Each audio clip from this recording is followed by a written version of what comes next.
Price the Lord, hallelujah. യേശുവേ നന്ദി, യേശുവേ ആരാധന. ഇന്നത്തെ വചനഭാഗം മിക്ക 6:8. മനുഷ്യ നല്ലതെന്ന് അവിടുന്ന് നിനക്ക് കാണിച്ചു തന്നിട്ടുണ്ട്.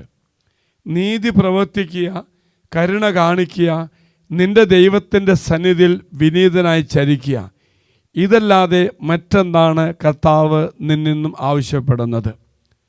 പ്രിയമുള്ളവരെ, ഇസ്രായേലിൻ്റെ തെറ്റായ പ്രവണതയും ദൈവത്തോടുള്ള അവിശ്വസ്തതയും ദൈവം ജനത്തെ കുറ്റപ്പെടുത്തിയപ്പോൾ മിക്ക ദൈവത്തോട് ചോദിക്കുകയാണ്, എന്താണ് ഞങ്ങൾ ചെയ്യേണ്ടത്?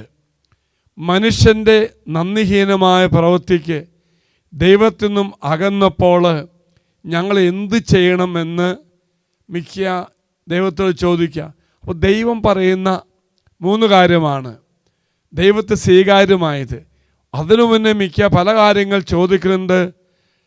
ദഹനബലി വേണമോ, കുഞ്ഞാടുകളെ ബലിയർപ്പിക്കണമോ? അപ്പോൾ കർത്താവ് അതിനുത്തരം കൊടുക്കുന്ന 3 കാര്യമാണ്. അതെന്ന് പറയുന്നു, ദൈവത്തിന് സ്വീകാര്യമായ അവസ്ഥയാകണമെങ്കിൽ നീതി പ്രവർത്തിക്കണം, കരുണ കാണിക്കണം, ദൈവസന്നിധിയിൽ വിനീതനായി ചരിക്കുക. ഇതാണ് ദൈവം ആഗ്രഹിക്കുന്നത്. എങ്കിൽ പ്രിയമുള്ളവർ, ദൈവം മിഖായേലിലൂടെ വെളിപ്പെടുത്തിയ കാര്യങ്ങൾ ഇന്നും പ്രസക്തമാണ്.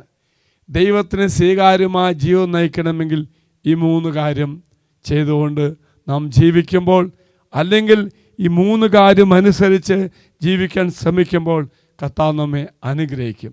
നമ്മോട് പ്രീതികരമായ വിധത്തിൽ ദൈവം പ്രവർത്തിക്കും. എങ്കിൽ മറക്കരുത്, ഏതവസ്ഥയിൽ നിന്നും മോചനം പ്രാപിക്കുവാൻ ഈശോയ്ക്ക് സ്വീകാര്യമായ അവസ്ഥ ഈ 3 കാര്യമാണ്. ദൈവം നിങ്ങൾ അനുഗ്രഹിക്കട്ടെ എന്ന് പ്രാർത്ഥിക്കുന്നു. ഏത് ബന്ധനത്തിനും, ഏത് തകർച്ചയെന്നും, ഏത് അടിമത്തും മോചനം പ്രാപിക്കുള്ള 3 കാര്യം അച്ഛനിച്ചയുടെ ആശീർവാദം തരാം. ഒപ്പം നിങ്ങൾക്ക് വേണ്ടി പ്രാർത്ഥിക്കുന്നു.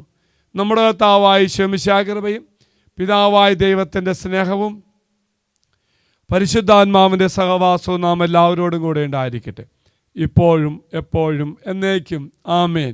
Price the Lord. ഒരു നല്ല ദിവസം ആശംസിക്കുന്നു.